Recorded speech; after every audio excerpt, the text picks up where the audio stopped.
Okay.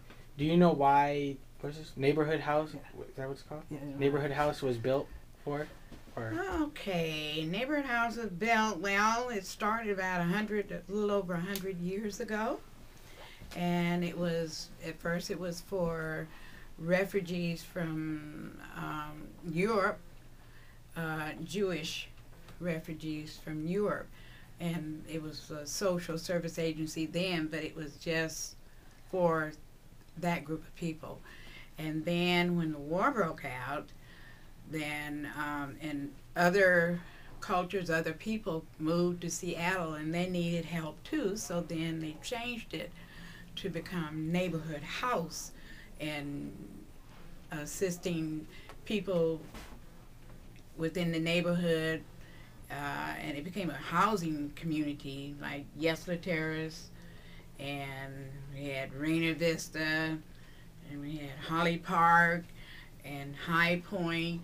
All those were a lot of those people came here working the shipyard. Some people were, of the armed forces services, and so it was to mainly help people to become self-sufficient, to get jobs, to help them with housing and just social services type thing. And so, and that's why it was formed. So, to give help to people within the community.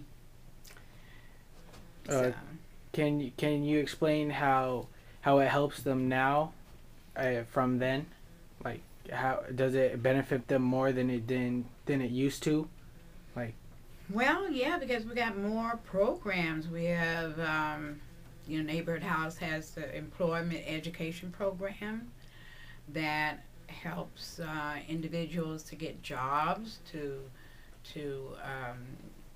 help them to write their resumes, and also I guess get into school. That's why it's called employment education program. And we have the ESL classes to help people to so that they can get their learn the English part so that they can get their citizenship.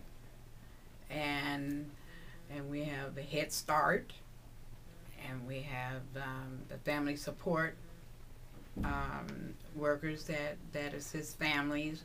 Like I'm family support worker, and I work with the elderly, but I also work with other families too to help the elderly to stay in their homes, and by linking them with services, and other people to link them with. They come to me with they need help with their utilities. They're going to get a shut-off notice. Then I link them with the program to help them to keep them from getting their lights cut off or evicted. And we also help with budgeting. And we have the other portion that help that we have the workers that work with families that speak Tigrinya, Amharic, and we have the Somali, and we have Cambodian, and we have Vietnamese, and so all of the groups of people, we're helping them to become self-sufficient.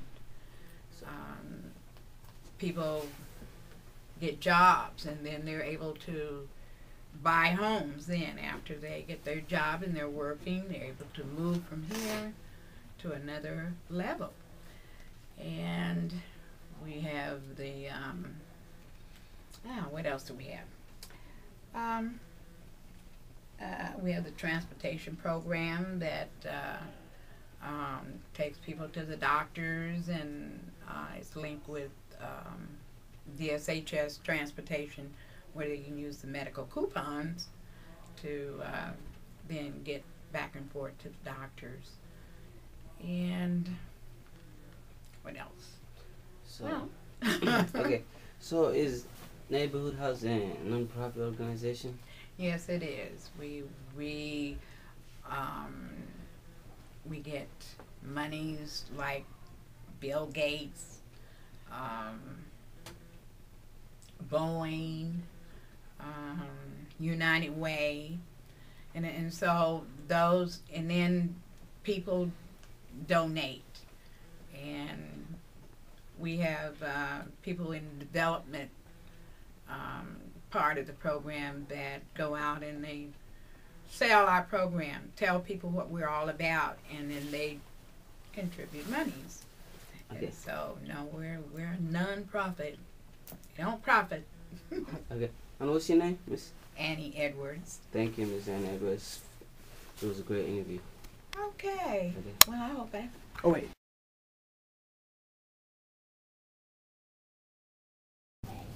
Go. Okay, so, wait, hold on. So don't refugees come here? Like, Yes, they do. So, how is their life here? Well, I'm not a refugee myself, but I can speak for some of the students that live in Rainier Vista and the community. I think adjusting a lot of times from their original countries is pretty tough.